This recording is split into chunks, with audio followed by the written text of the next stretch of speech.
आते हैं 24 के चुनाव में उत्तर प्रदेश के प्रदर्शन को लेकर बीजेपी की समीक्षा इस समय भी जारी है। इसी को लेकर दिल्ली में यूपी बीजेपी प्रदेश अध्यक्ष भूपेंद्र चौधरी ने राष्ट्रीय अध्यक्ष जेपी नड्डा के साथ मुलाकात की है। सोर्सेस के हवाले से खबर है कि मुलाकात के दौरान हार की समीक्षा को लेकर मंथन हुआ है और भूपेंद्र चौधरी ने यूपी में बीजेपी के खराब प्रदर्शन की जिम्मेदारी ली है। करीब आधे घंटे तक बीजेपी मुख्यालय में चली इस बैठक में प्रदर्शन की समीक्षा चर्चा हुई है। खबर है कि बीजेपी ने 40,000 लोगों से फीडबैक लेने कर समीक्षा रिपोर्ट तैयार करने का काम किया है। इस रिपोर्ट में मंडल अध्यक्षों, कार्यकर्ताओं और प्रत्याशियों के फीडबैक भी शामिल हैं। 25 जून तक यूपी बीजेपी समीक्षा रिपोर्ट को राष्ट्रीय पदाधिकारियों की बैठक में रखा जा सकता है। बीजेपी की इंटरनल रिपोर्ट में कुछ फीडबैक ऐसे भी आए हैं जिनमें वोटर लिस्ट से बीजेपी समर्थित वोटर्स के नाम काटने का भी दावा किया गया है।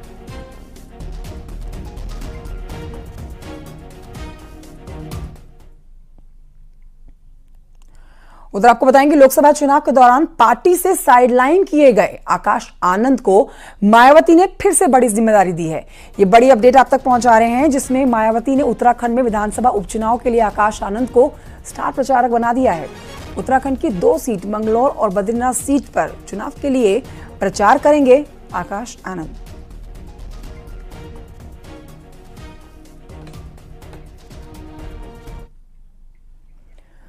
आपको बताएं कि आकाश आनंद पर मायावती ने 7 मई को कार्रवाई की थी। अब सवाल है कि आखिर आकाश आनंद को मायावती ने क्यों हटाया था? इसके पीछे वजह आकाश आनंद के आक्रामक तेवर को बना गया है। दरअसल 28 अप्रैल को सीतापुर की रैली में आकाश आनंद ने आपत्तिजनक बयान दिया था। सीतापुर रैली के बाद मायावती ने कार्रवाई की और पहले 1 मई को औरैया और हमीरपुर की रैली रद्द की गई। फिर आकाश आनंद को पार्टी से साइडलाइन किया गया। उत्तराधिकारियों और नेशनल कोऑर्डिनेटर पद से हटाया भी गया था इन्हें। आक्रामक तेवरों से लोकप्रिय हुए थे आकाश आनंद, लेकिन आपत्तिजनक बयान पर चुनाव आयोग से नोटिस भी आया है।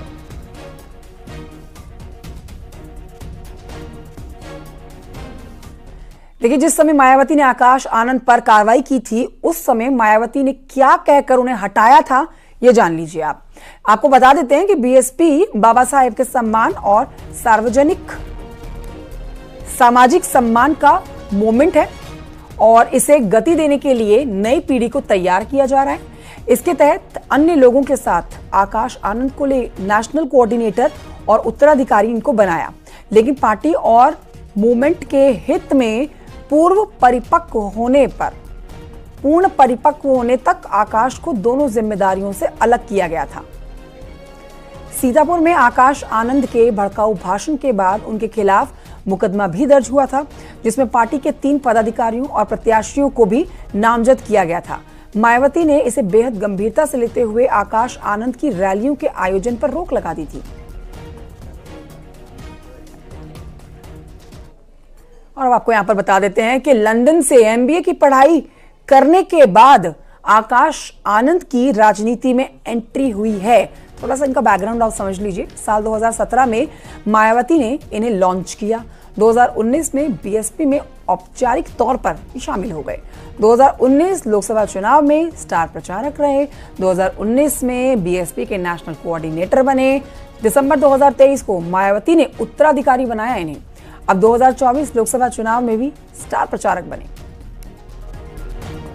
नई पीढ़ी के तौर पर पार्टी में अहम पदों पर ये बिठाए गए। आकाश आनंद की शुरुआत अच्छी नहीं रही, आप कह सकते हैं। एक भी सीट नहीं मिली है बसपा को उत्तर प्रदेश में। महज 5 महीने में ही मायावती ने उन्हें नेशनल कोऑर्डिनेटर पद के साथ अपना उत्तराधिकारी होने की बड़ी जिम्मेदारी जो दी थी वो वापस ले ली। लेकिन अब उत्तराखंड में हो रहे उपचुनाव में स्टार प्रचारक बनाकर दोबारा से इनकी वापसी करवाई है। स्टार प्रचारकों की लिस्ट में मायावती के बाद आकाश आनंद को रखा गया है। करीब 1.5 महीने के बाद आकाश की पार्टी में वापसी हो रही है। उत्तराखंड की मंगलौर और बद्रीनाथ सीट पर प्रत्याशियों के लिए प्रचार करते हुए नजर आएंगे आकाश आनंद।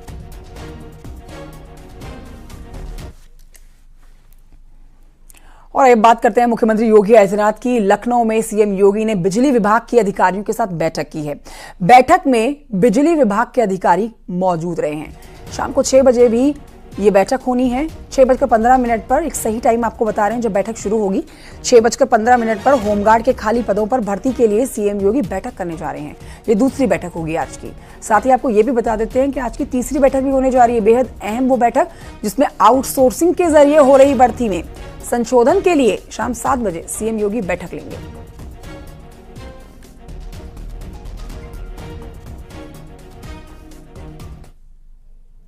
अगली खबर मिर्जापुर से है। अपना दल एस के नेता और कैबिनेट मंत्री आशीष पटेल ने न्यूज 18 से बातचीत में कहा है कि लोकसभा चुनाव में आशा से कम सीटें मिली हैं। इसके लिए कई कारण हैं। आशीष पटेल ने कहा है कि संविधान पर विपक्ष ने भ्रम फैलाया और हम विपक्ष के भ्रम को तोड़ नहीं पाए। सुनिए। माननीय प्रधानमंत्री जी के नेतृत्व में हम लोगों ने 2014 लड़ा, 2019 लड़ा, 2024 लड़ा और निश्चित तौर पे हमारी आशा से कुछ सीटें हमारी कम रह गई उत्तर प्रदेश में। इसके बहुत सारे कारण हैं। विशेष रूप से मैं कहूँगा कि जो संविधान का विषय था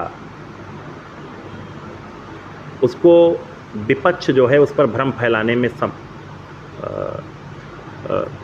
वो हो गया, समर्थ हो गया और हम लोग उस भ्रम को तोड़ नहीं पाए। और ये बढ़ते हैं आगे। आपको बताते हैं कि लखनऊ में एसबी-एसपी की सभी कार्यकारिणी भंग कर दी गई है। लोकसभा चुनाव में मिली हार के बाद सभी कार्यकारिणियां भंग की गई हैं। अध्यक्ष ओपी राजभर के आदेश पर कार्यकारिणी को भंग किया गया है।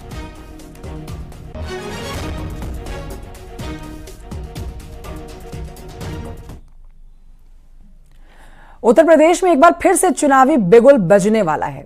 उन विधानसभा सीटों पर जहां के विधायक या तो सांसद बन गए हैं या फिर बागी हो गए हैं। ऐसे में उत्तर प्रदेश की 17 सीटों पर उपचुनाव की पूरी संभावना है, जिसमें एक तरफ सीएम योगी होंगे तो वहीं दूसरी तरफ 2 लड़कों की जोड़ी होगी जो चुनावी मैदान में दम दिखाने के लिए फिर से उतरने वाले हैं। देखिए रिपोर्ट।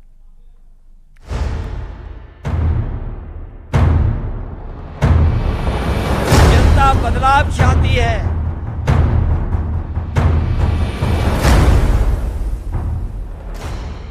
उत्तर प्रदेश में एक बार फिर चुनावी बिसात बीत चुकी है। उत्तर प्रदेश में एक बार फिर सीएम योगी और अखिलेश यादव में टक्कर होने वाली है, क्योंकि बागी विधायकों के खिलाफ अखिलेश के एक्शन से अब 17 विधानसभा सीटों पर सियासी टेंशन बढ़ चुकी है।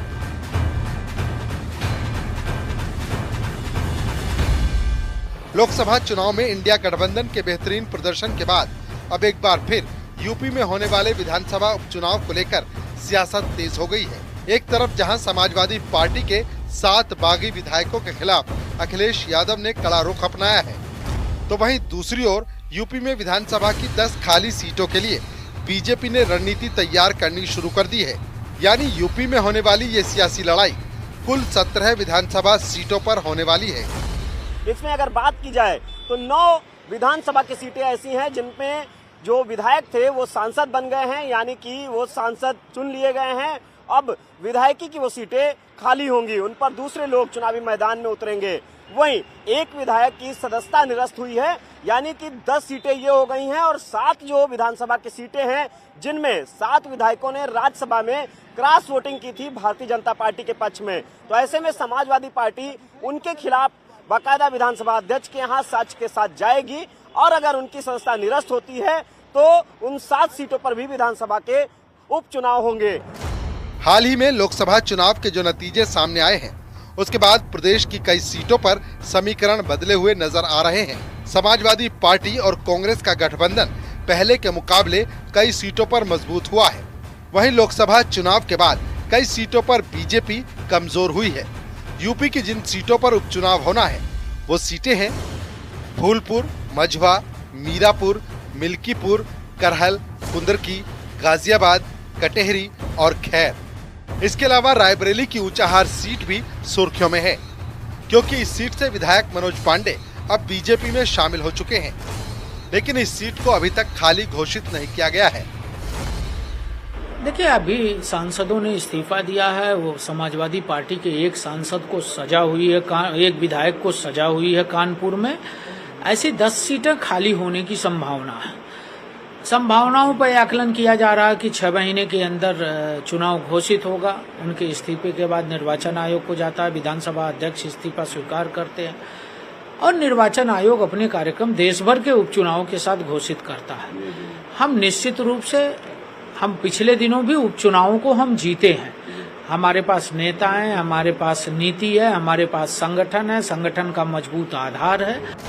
इन सब के इतर राहुल गांधी का भी पूरा फोकस उत्तर प्रदेश की तरफ है। इसके लिए उन्होंने वायनाड की सीट से भी नाता तोड़ लिया। ऐसे में उपचुनाव के अखाड़े में 2 लड़के दम दिखाते नजर आने वाले हैं, क्योंकि समाजवादी पार्टी और कांग्रेस साथ लड़ने की तैयारी में है। समाजवादी पार्टी से कांग्रेस सीटों की डिमांड कर सकती है। यूपी में 17 सीटों पर विधानसभा उपचुनाव हो सकता है। हालांकि 10 सीटों पर विधानसभा उपचुनाव पहले से तय है। यानी जिस अखिलेश की साइकिल से राहुल के हाथ को मजबूती मिली, अब विधानसभा उपचुनाव में भी कुछ वैसी ही तस्वीर देखने को मिल सकती है। और ये तभी क्लियर हो गया जब राहुल गांधी ने वायनाड सीट से इस्तीफा दिया। रायबरेली का पुराना रिश्ता है। काफ़ी खुशी हो रही है कि मैं उनको फिर से रिप्रेजेंट करूंगा। राहुल गांधी ने आप सबको, पूरे देश को, पूरी पार्टी को एक वादा किया था कि जो भी डिसीजन होगा, जो निर्णय होगा, वो सबको पसंद आएगा और वाकई वो वादा उन्होंने पूरा किया। हम सबको पसंद आया। पूरे देश में एक खुशी की एक लहर है कि बहुत अच्छा डिसीजन लिया। रायबरेली को भी 2 सांसदों का लाभ मिलेगा और वायनाड को भी 2 सांसदों का लाभ मिलेगा। मुझे लगता